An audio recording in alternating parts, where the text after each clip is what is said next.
Para muitos de nós, o martírio pode ser algo desafiador, mas também profundamente inspirador. No mundo onde a fé muitas vezes é colocada à prova, os mártires podem servir como exemplo de coragem, integridade e um amor incondicional a Deus. Eles mostram que a fé não é apenas uma questão de palavras, mas de ações e compromissos, mesmo quando isso implica grandes sacrifícios. E aí, estão preparados para enfrentar mais uma vez esse tema do martírio? Bom, quem é mais antigo aqui no nosso podcast sabe que o episódio 18, olha lá atrás, nós falamos sobre o que é o martírio, sobre os mártires da igreja. Mas essa semana nós estamos celebrando 2 mártires salesianos, homens que têm história assim maravilhosa para contar. E aí, nada mais cabível do que falarmos sobre eles e sobre o que envolveu a sua vida e o motivo, então, do seu martírio. Vamos conhecer muito mais sobre Luís e Calixto, salesianos que juntos estiveram no sacrifício supremo de suas vidas. Vem com a gente, você está no podcast Vamos Juntos!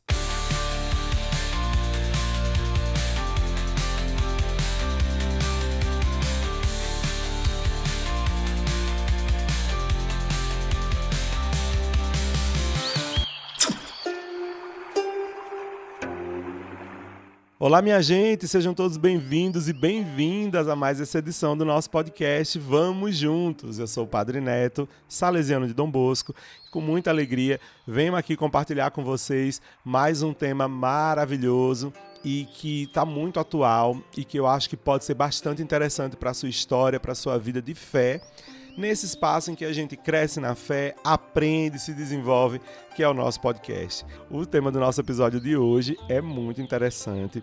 É sobre 2 santos muito maravilhosos da nossa igreja, Luís Versilia e Calixto Caravaggio. Eles são mártires salesianos, né? Quem esteve conosco no episódio 18, se você está com curiosidade, vai lá dar uma olhada. Nós falamos um pouquinho sobre o que é o martírio, né? Mas como já faz muito tempo, não custa a gente relembrar, não é? Então, gente, o martírio, dentro do nosso contexto cristão, católico, ele fala, na verdade, de dar a vida por causa da fé em Jesus Cristo. Os mártires são considerados testemunhas bastante corajosas que preferem enfrentar a morte a renunciar às suas crenças, à sua fé. A palavra mártir vem do termo grego martis, que significa testemunha. E para nós, católicos, os mártires são vistos como um exemplo de fidelidade a Deus, mesmo que diante de muitas adversidades, das maiores, né, no caso. Ao longo da história da nossa igreja, muitos cristãos foram perseguidos e mortos por causa da fé. Nos primeiros séculos do cristianismo, por exemplo, a gente era bastante perseguido, a religião cristã, que ainda estava em formação, né, era proibida. Então, muita gente frequentemente era pega e era assassinada nos próprios atos de adoração aos deuses romanos ou então em louvor ao imperador que tivesse no momento, né? Foram 3 séculos desse sofrimento aí. E entre essas figuras, por exemplo, dos primeiros mártires da igreja, a gente encontra o famosíssimo São Sebastião, Santo Inês, o próprio São Pedro, que nós falamos no episódio anterior. Enfim, são exemplos clássicos assim de mártires que a gente venera e que a gente gosta tanto, né? Atualmente, no mundo em que vivemos, o martírio ainda ocorre, infelizmente, em várias partes do mundo, especialmente em religiões onde os cristãos são minoria e enfrentam bastante perseguição religiosa. Nós que estamos acompanhando esse podcast podemos nos inspirar nessas histórias, não no sentido da gente ir lá procurar morrer pela fé, né? Mas da gente procurar viver muito aguerridos em nossa fé, muito enraizados, fortalecidos nela, que nada possa tirar a nossa certeza, a nossa coragem de estar junto de Jesus Cristo. Tem esse martírio, que sua vida é assassinada, né? Que é o martírio vermelho, martírio de sangue, que a gente chama, mas também existe o formato do martírio branco, né?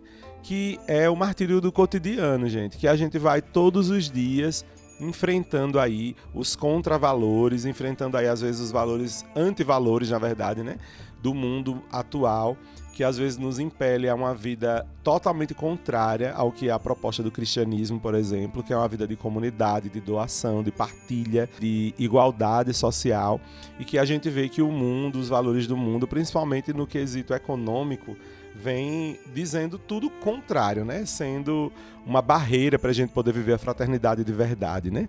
Inclusive com relação à natureza, e aí já vamos abraçar também esse tema aí da campanha da fraternidade que vai tocar nessa perspectiva, né? Para a gente só fechar essa ideia geral do martírio, devemos afirmar, assim como certeza para nós e para a história da nossa igreja, né, que o martírio realmente foi uma parte muito importante da tradição da nossa fé, e ela continua a inspirar mesmo a todos nós a vivermos a nossa fé de maneira bem profunda e bem significativa, seja através de sacrifício supremo, que é o que a gente vai ver acontecer na história de São Luís Vercílio e de São Calixto Caravaggio, ou também em pequenos atos de coragem do nosso dia a dia, que é o cuidado com o irmão, enfim, o sacrifício de sua vida, de seu tempo pelo outro, a partir do amor de Deus. O martírio é um testemunho bastante poderoso de amor a Deus e ao próximo, e é sobre isso que a gente vai falar aqui hoje, da coragem de Luís e de Calixto. Vamos conhecer então a história deles dois a partir de agora.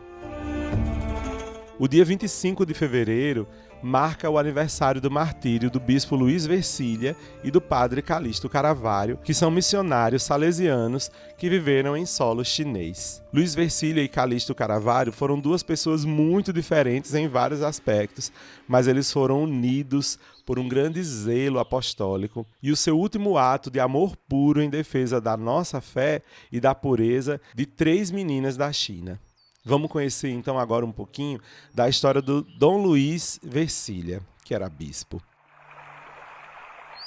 São Luís Vercília nasceu em 5 de junho de 1873 em Oliva Jesse, Itália. Quando criança, embora ele fosse coroinha muito assim assíduo, e aí os coroinhas que nos escutam, né, prestem atenção, viu? Olha aí, teve um bispo que foi antes um coroinha muito dedicado. Então, embora ele tivesse sido um coroinha bem dedicado na igreja, lá na sua paróquia onde ele vivia, ele não tinha a intenção de se tornar padre. Na verdade, ele ficava até bem irritado quando seus companheiros diziam que ele era tão devoto que com certeza ele ia ser padre. Inclusive eu vi essa história acontecer na minha vida, tá? Tô aqui eu falando com vocês hoje, padre salesiano. Ser padre não fazia parte do plano de vida de Luís. Mesmo quando, com 12 anos de idade, ele vai estudar no internato de Turim, em Valdoco, lá na casa salesiana. Ele adorava muito os animais, amava cavalos e sonhava em se tornar um veterinário. Então estudar lá em Turim foi reforçando aos pouquinhos nele essa esperança de mais tarde se matricular numa faculdade muito prestigiosa de medicina veterinária na Universidade lá de Turim. O sonho dele era, estudando na escola de Dom Bosco, se preparar bem para ser um ótimo veterinário. Mas será que era isso mesmo que Deus queria para a vida dele? Vamos ver, né? Em Valdoco, ele conheceu o grande Dom Bosco, gente. No entanto, Dom Bosco já estava bem velhinho e doente. E ele ficou assim, fascinado com o carisma de Dom Bosco, com a pessoa de Dom Bosco. E aí, minha gente, não teve vocação a veterinário certa. Durante esses anos em Valdoco, algo começou a tomar forma na vida dele de um jeito assim, diferente. A caridade e a devoção que ele transmitia pelo ambiente salesiano, juntamente com esse fascínio, com essa admiração enorme que ele tinha por Dom Bosco, aos pouquinhos foram penetrando na alma de Luís, até que, num ato decisivo, ele toma a opção de que não mais ia para a vida veterinária e, sem dúvidas, iria abraçar a vida religiosa salesiana. No dia 11 de março de 1888, na Basílica de Maria Auxiliadora, lá mesmo em Turim, enquanto assistia à missa de despedida de um grupo de missionários que partia para a Argentina, estão lembrados, né, que a gente já falou deles inclusive aqui, ele ficou tão impressionado com o comportamento modesto e tranquilo de um daqueles missionários que partiam, que sua vocação começou a surgir. A partir daquele dia, nasceu nele esse desejo enorme de se tornar um padre missionário salesiano. Inclusive, essa história e alguns outros detalhes está bem descrita na carta que ele mesmo escreveu para o seu diretor, Padre Barberes, em 1890. Luís, portanto, frequentou o noviciado salesiano no ano de 1888 até o ano de 1890, onde ele teve um comportamento totalmente irrepreensível, perfeitinho. Ele foi muito caridoso com seus companheiros, muito piedoso e, ao mesmo tempo, empreendedor e cheio de vida. Em seguida, ele ganhou uma bolsa de estudos para fazer filosofia na Universidade Gregoriana, em Roma. Olha que chique! E aos 20 anos, então, ele obteve o seu diploma de bacharel em filosofia. Tá pensando que a gente não estuda? Não, a gente estuda muito, viu? Ele finalmente foi ordenado padre quando ele tinha apenas 22 anos de idade. E olha, gente, isso não era a idade de ser ordenado padre não, viu? Porém, ele foi ordenado assim tão novo por causa de uma dispensa que a Santa Sé concedeu a ele, em virtude da maturidade psíquica e moral que ele tinha e já superior, assim, para a idade que ele tinha, né? Então, olha só que cara prodigioso, né? Ele foi imediatamente enviado para ensinar filosofia para os noviços, lá no mesmo noviciado em que ele estudou, onde, com seu caráter franco e sempre muito alegre, ele foi muito admirado e muito querido por todo mundo que trabalhava com ele, que assistia às aulas dele. Ele era muito imparcial, mas também muito amável, muito afável. Quer dizer, ele conseguiu conquistar a galera toda, né? Um ótimo filho de Dom Bosco. Ele exigia, então, a observância das regras e acabava estimulando e influenciando todo mundo por causa do próprio exemplo. Depois de sair de lá desse noviciado, de deixar as aulas lá, foi concedida a ele então a direção de um novo noviciado, só que em Genzano, lá em Roma, não mais pertinho lá de Turim, onde também ele transmitiu o ideal missionário salesiano a todos os clérigos que moravam com ele. Bom, até agora conhecemos a história maravilhosa do grande Luís Versilia. Agora vamos dar um pulinho na história de Calixto Caravaggio, vamos saber um pouquinho como é que foi a história da vida desse homem. A história de Calixto Caravaggio é um pouco diferente da história de Luís Versilia, vocês vão ver. Ele nasceu, na verdade, em 8 de junho de 1903, exatamente 30 anos depois de Luís Versilia, quer dizer, era um pouquinho mais jovem, né? E ele se mudou para Turim com a família com apenas 5 anos de idade. Ele era muito bem-humorado e aí a gente vai vendo isso pelas fotos, tá? Que desde aquele tempo o pessoal esboçava um sorrisinho, mas ele sempre estava lá mostrando seu sorrisão. E assim como muitos de nós salesianos, ele era bastante apegado à sua própria mãe, para quem ele tinha gestos e a atenção assim singulares. E desde cedo ele mostrou vocação acentuada para ser padre, diferente de Luís Versilia, né? Suas primeiras brincadeiras, por exemplo, estavam sempre resumidas ali em imitar os padres durante a missa. Ele fazia isso com muita devoção e frequentou o oratório de São José em Turim com muita assiduidade, com muita paixão e se comprometeu logo com tudo aquilo que acontecia ali, se tornando então aquele oratório praticamente o segundo lar dele. Nas escolas primárias do Colégio São João Evangelista, ele estudou lá por alguns anos e teve como professor o clérigo Carlos Braga, que hoje é servo de Deus, inclusive. Ele repetia constantemente para a mãe dele que ele ia se tornar um padre quando ele crescesse. Já no ano de 1914, ele começou o ginásio no oratório de Valdoco, onde ele se sentiu assim particularmente atraído pela figura dos salesianos missionários que vinham visitar os superiores e com os quais ele passava muito tempo lá entretido, alimentando seus desejos ali pelas missões que começavam a nascer.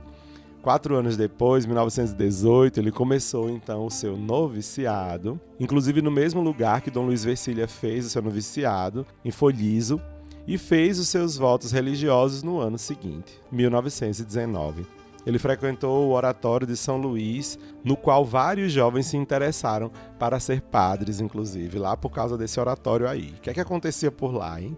Em 1922, ele conhece finalmente o nosso amigo Dom Luís Versilia, que havia chegado a Turim, vindo de lá da China, para poder participar do capítulo geral, que inclusive está acontecendo atualmente o capítulo geral lá em Turim, viu, minha gente? Não sei se vocês estão sabendo, mas nós, salesianos, estamos reunidos em capítulo para decidir aí o futuro, os próximos anos da nossa congregação, inclusive rezem por nós.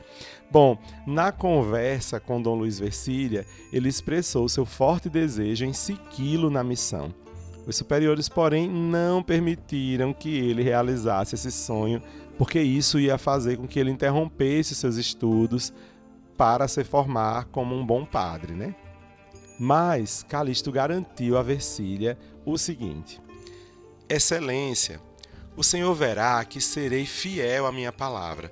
Vou segui-lo até a China. O senhor vai ver que eu certamente o seguirei.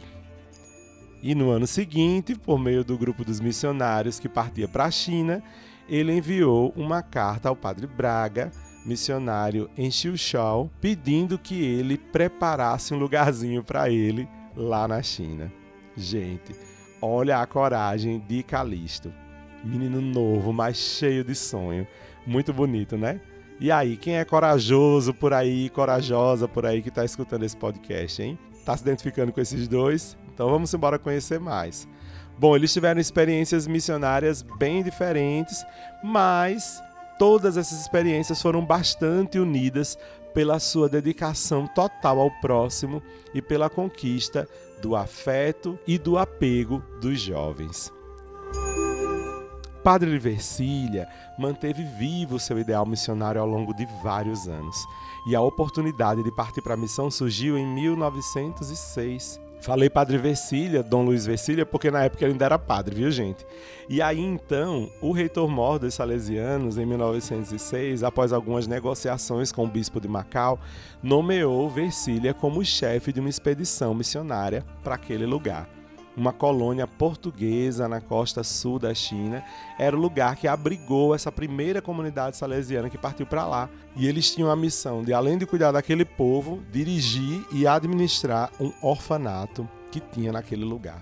A expedição foi composta, além do padre Luiz Vercília, por mais 2 padres e 3 irmãos coadjutores, sendo um deles um alfaiate, um sapateiro e um tipógrafo. Já estavam pensando em começar uma obra social por lá, né? Tô ligado. Os missionários chegaram a Macau em 13 de fevereiro de 1906. E o padre Luiz Vercília adotou o método educacional de Dom Bosco, como era de se esperar, tentando criar um ambiente familiar baseado na bondade e na amorosidade. Para os órfãos, seu Luiz Saint-Fu, ou seja, o padre Luiz, tem uma dedicação total e amorosa e é totalmente retribuído por eles. Assim que ele chega, eles correm até ele e o cumprimentam festivamente. É por isso que o padre Vercília ficou conhecido em Macau como o pai dos órfãos. No orfanato, dirigido pelo padre Luiz Vercília, hoje São Luís Vercília, os jogos e as músicas são ferramentas educativas fundamentais. E essa é a razão que leva ele a abrir um oratório festivo e a montar uma banda musical com instrumentos de sopro e bateria que imediatamente vai captando a curiosidade e a simpatia de todo o povo chinês. Aos olhos desse povo, os pequenos músicos parecem ser um grupo fantástico vindo de outro mundo. Com o passar dos anos, o padre Vercília transformou aquele orfanato em uma escola profissional de artes e ofícios para alunos órfãos, que é tão bem conceituada que é tomada como modelo para outras escolas de Macau. As crianças que se formaram ali encontraram imediatamente emprego nos escritórios administrativos da cidade ou conseguiram abrir as suas próprias lojas de artesanato. Essa escola dá então uma contribuição bastante valiosa para a promoção social e cultural e a sua importância é reconhecida até hoje por muita gente. Em 1911, o bispo de Macau confiou ao padre Luiz Vercília a evangelização do distrito de Heongshan. Eu espero que eu esteja dizendo essas palavras do jeito certo, viu? Bom, se eu não estiver pronunciando direito, eu tenho certeza que não vai ter nenhum chinês que está morando lá e que entende o que eu estou dizendo aqui. Ou se tiver, me perdoe, viu, jovem? Esse bairro, né, esse distrito de Heongshan, era uma região no vasto delta do Rio das Pérolas. Quem conhece? Eu não, mas tem lá. Nesse território, a tarefa de evangelização é particularmente bem difícil. Há tudo por fazer. preparar catequistas, professores, escolas. Eles pegaram tudo no mato, minha gente. Uma tarefa bem difícil, sobretudo devido à falta de gente. E além de tudo isso, era grande a desconfiança do povo chinês em relação a esses missionários lá naquele distrito, que eram considerados apenas estrangeiros enviados por países colonialistas e, portanto, eram inimigos. Poucos meses depois, a milenar monarquia chinesa foi derrubada e a república foi estabelecida em outubro de 1911. Mas os confrontos entre as tropas imperiais e as revolucionárias não pararam. A pirataria então voltou com tudo e surgiram várias epidemias. A peste bubônica se espalhou e o padre Versilia não poupou sacrifícios para ajudar todo mundo que precisava. Visitou as pessoas doentes, confortou todo mundo e administrou bastante batismos nessa época. Uma vez por mês, ele também visitava os leprosos que ficavam muito abandonados numa ilha próxima. No firme desejo do padre Luiz Versilia de ajudar todo mundo, mesmo os mais miseráveis, afastados, esquecidos, de ajudá-los tanto materialmente quanto nas necessidades diárias da vida, quanto espiritualmente, salvando suas almas, a gente não tem como deixar de ver nele um amor ilimitado pelo outro, pelo próximo, né? Em 1918, então, surgiu a primeira missão salesiana completamente autônoma na China. A missão Xiuxiao, que abrangia uma vasta região montanhosa, onde só se podia circular de barco, a pé ou a cavalo, e os habitantes daquele lugar estavam espalhados por várias aldeias distantes umas das outras. Era uma missão bem difícil. Mas em 1921 ele foi ordenado bispo e agora temos o Dom Luiz Versilia. Os vários co-irmãos deram testemunho de grande caridade por ele, que o levou a ser quase um servo de seus missionários. E nas doenças ele os assistia dia e noite. Caridade também nas pequenas coisas. O padre Garelli, por exemplo, vai contar que quando chegou da Itália à residência em Xiuxiao, que era pequena, pobre e sem mobília, foi surpreendido pelo padre Luiz Versilia, que disse: "Veja, aqui só há uma cama. Eu já estou acostumado com a vida missionária, mas você não. Como você ainda está acostumado com os confortos da vida civilizada lá da Itália, você dorme nessa cama e eu durmo aqui no chão." Veja que bonito, né, gente? A doação dele pelo próximo. Esse cara demais. Bom, mesmo como bispo, ele continuou a se sacrificar por seus irmãos e pelo povo chinês, e se oferecia para qualquer serviço, seja de tipógrafo, sacristão, jardineiro, pintor e até barbeiro. Ele realizava visitas pastorais muito cansativas e muito longas, algumas com duração de até 2 meses, mas em condições muito desconfortáveis. Ele ia dormir em prancha, dormia nos barcos públicos, em meio a pessoas que passavam e acabavam pisando nele. Ele dormia em albergues, em meio a dilúvios, quer dizer, era uma situação bem complicada. Ele acaba também construindo muitas escolas, residências, igrejas, dispensários, institutos para órfãos e abandonados, asilo para idosos, tudo isso graças às suas habilidades especiais. Ele tem habilidades como arquiteto, na verdade ele mesmo projeta e planeja os edifícios, depois dirige o trabalho. Ele tem habilidade também de oratória, que lhe permite levantar fundos necessários em suas 2 únicas viagens à Itália, 1916 e 1922, e em uma viagem ao Congresso Eucarístico de Chicago, onde ele foi por motivos específicos, ele deu vários seminários com os quais encantou todo mundo, abrindo o coração e o bolso de muita gente. E aí ele conseguiu ajuda e muita para continuar a sua missão em Xiuxiao. Inclusive os anos que ele passou em Xiuxiao foram ainda mais difíceis. O governo republicano, para expulsar os poderosos generais que ainda controlavam vastas áreas do norte, pede ajuda à Rússia, que envia muitos armamentos, mas também começa a fazer propaganda política contra o imperialismo ocidental. E os missionários, porque vinham desse lado imperialista, porque vinham da Europa, eram vistos também como inimigos que deviam ser expulsos. Então suas residências foram frequentemente ocupadas pelos militares. E com o passar dos anos, o clima foi se tornando ainda pior. As viagens se tornaram cada vez mais perigosas, a pirataria se alastrou e muitos missionários foram sequestrados por esse povo.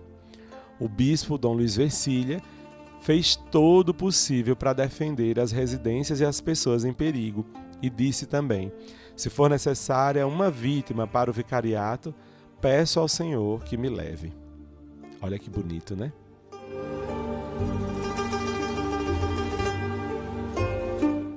A experiência missionária de Calixto é diferente, porém curtinha. Mas do mesmo jeito que com Dom Luiz Vercília, essa experiência missionária dele foi conduzida com a maior dedicação e a doação de si mesmo. Ele conseguiu realizar o seu sonho finalmente aos 21 anos, em 1924. Ele se torna um missionário. Ele obteve então a permissão de seguir o padre Garelli até Xangai, onde os salesianos foram encarregados da direção de um grande instituto profissional. Por ocasião da entrega da cruz missionária na Basílica de Nossa Senhora Auxiliadora, que é um rito, minha gente, que faz com que eles estejam ali finalmente habilitados a poder partir em missão, o clérigo Caravaggio formulou esta oração. Se liga só. Senhor, a minha cruz não quero que seja leve nem pesada, mas como o Senhor quiser. Dê-me esta cruz que o Senhor quer. Só peço que eu a carregue de boa vontade. Essas palavras dizem muito sobre ele, né? Dizem sobre sua disposição em aceitar a vontade de Deus, mesmo que os sofrimentos sejam incalculáveis.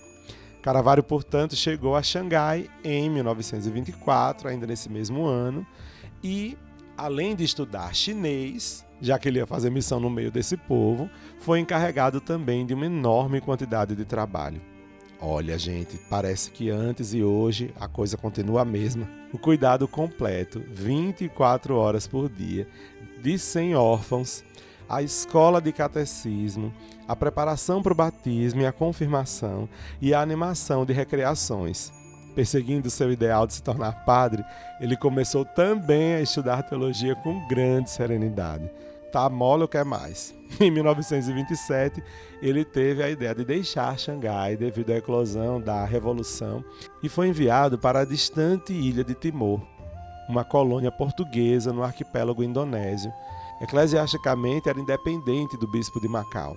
E para lá, ele foi enviado para abrir uma escola de artes e ofícios. Ele vai permanecer lá em Timor por 2 anos. E nesses 2 anos ele aproveitou para enriquecer sua cultura religiosa e o seu relacionamento com Deus em vista do sacerdócio. Lá no Timor, como em Xangai também, o seu apostolado frutificou em várias vocações. E ele conquistou a confiança e o afeto dos jovens, que choraram muito a sua partida, quando a Casa Salesiana de Dili foi fechada em 1929. Por isso ele foi enviado para a missão, aonde, minha gente? Aonde? Em Chiuchau, onde ele conheceu o professor da escola primária, o padre Carlo Braga, e finalmente reencontrou o bispo Dom Vercília, que o ordenou sacerdote em 18 de maio de 1929. Olha essa história ficando ainda mais bonita. Naquele dia, ele escreveu para sua mãe: Mãe, escrevo para você com um coração cheio de alegria. Essa manhã fui ordenado padre e sou agora um padre para sempre. Agora o seu Calixto não é mais seu. Ele deve ser totalmente do Senhor. O tempo de meu sacerdócio será longo ou curto? Eu não sei. O importante é que, ao me apresentar ao Senhor, eu possa dizer que fiz frutificar a graça que Ele me concedeu. Ai, meu Deus, que coisa linda! Caravaggio estava extremamente magro e fraco devido à malária que ele contraiu lá no Timor. E Dom Luiz Vercília confiou a ele a missão de Linchau, pensando que o bom clima daquela área ia beneficiar a saúde dele, que estava bem debilitada. Assim como Vercília, Caravaggio enfrenta muita dificuldade nas viagens apostólicas, mas sempre com o espírito de sacrifício e de adaptação. Como ele mesmo disse, nesta terra há muitas almas a serem salvas e os trabalhadores são poucos. Portanto, devemos, com a ajuda de Deus, salvá-las mesmo à custa de qualquer sacrifício. Graças às suas qualidades de pureza, piedade, gentileza e sacrifício, ele é considerado por seus irmãos como um modelo perfeito de sacerdote missionário. Agora vamos nos aproximar do momento alto de suas vidas. Estão preparados, gente? Eita, que esse episódio tá rendendo, né? Mas, gente, tá rendendo porque o assunto é realmente muito bom e porque a gente tem muita coisa para dizer desses dois grandes homens, né? Eu quis detalhar bem a vida deles aqui, porque é muito difícil da gente encontrar material realmente interessante sobre eles dois, principalmente na questão gráfica, né? A gente não tem muitos vídeos, a gente não tem muitas imagens deles, mas vale a pena, que é um trabalho nosso aqui do podcast, levar também ao conhecimento de todo mundo esses santos que são tão interessantes e que vale a pena também a gente falar deles, já que a gente se identifica na questão da espiritualidade, né? Vamos embora? Bom, em 24 de fevereiro de 1930, estamos então bem pertinho aí da data que nós estamos hoje, né, nesse mês de fevereiro, Dom Vercília partiu para a visita pastoral na residência de Linchall junto com o padre Calixto Caravaggio. Os 2 professores e 3 moças que haviam estudado no internato de Chilchal acompanhavam eles. E no dia 25 de fevereiro, quando eles subiam o rio Linchal, o barco foi parado por uma dúzia de piratas bolcheviques que exigiram $500 como passe, que os missionários, infelizmente e obviamente, não tinham consigo. Então eles tentaram sequestrar essas meninas, mas Vercília e Caravaggio se opuseram firmemente a isso, a fim de proteger a pureza dessas moças, para que elas não sofressem a violência que a gente já sabe que elas iriam sofrer, não é? Já que a gente, infelizmente, tem enfrentado aí o problema do machismo e do abuso contra mulheres, não de hoje, mas de muito tempo ainda, né? Dom Vercília está determinado a cumprir o seu dever a ponto de dar a sua vida.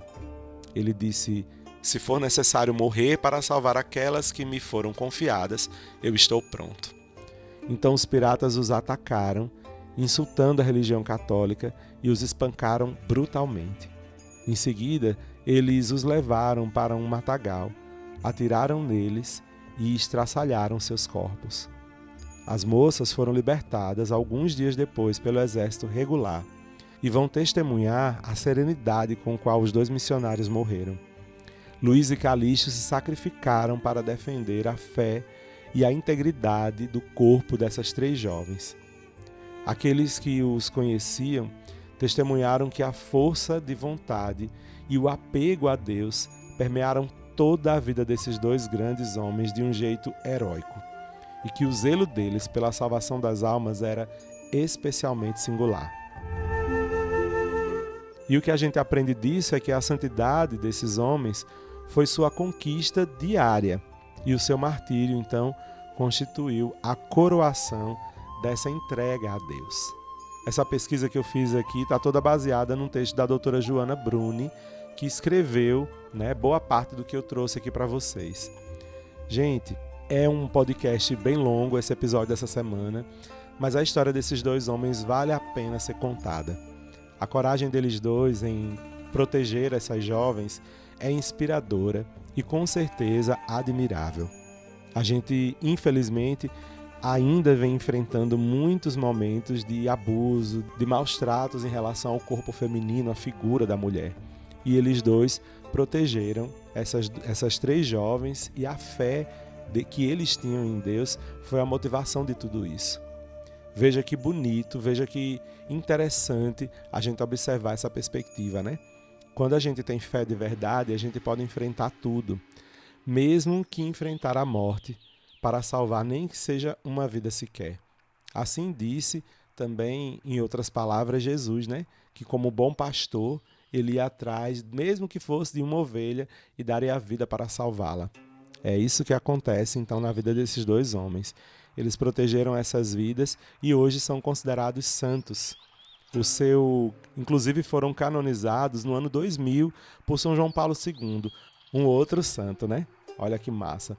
Eu espero de coração que o testemunho de tantos e tantas santos e santas consiga chegar a você, porque esses homens e mulheres, olhando para a vida de Cristo, se tornaram totalmente aquilo que era o desejo de Deus para a humanidade. Então que você que está me escutando nesse podcast também se inspire na vida não só desses 2 grandes santos, mas de tantos outros, e entregue sua vida de verdade. faça dela um bonito presente, como já disse Dom Bosco em outro momento, né? Já que a nossa vida é um presente de Deus e o que fazemos dela é o nosso presente para Ele. Esses dois homens orgulharam o Deus da vida, porque assim como Cristo tiveram coragem de cuidar. A coragem de amar fez com que eles doassem sua vida. E você, em que está empregando o seu tempo? Em que está gastando os seus dias? Talvez seja interessante se preparar para algo maior, para algo grande, para algo bonito. E isso é a doação de vida por seus irmãos e irmãs, que só vai ser bem feita se você tiver com o coração aberto e doar toda a sua vida a partir de Cristo, como Ele mesmo fez. Que o bonito exemplo de Luiz Vercilli e de Calixto Caravaggio toque em seu coração e inspire em você nessa sua caminhada de santidade.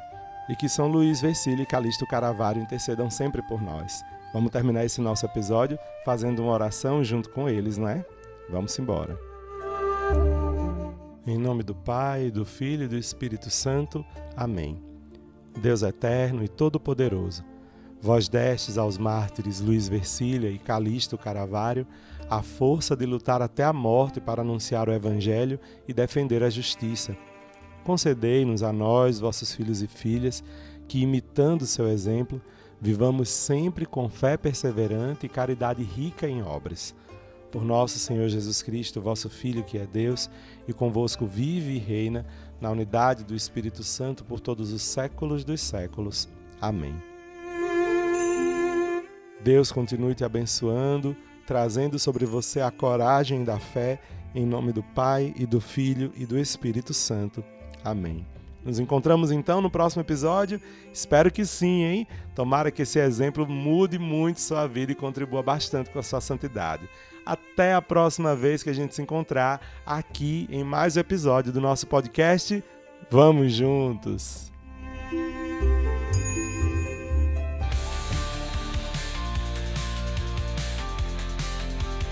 O podcast Vamos Juntos é uma iniciativa da AJS Nordeste e Inspetoria Salesiana São Luís Gonzaga.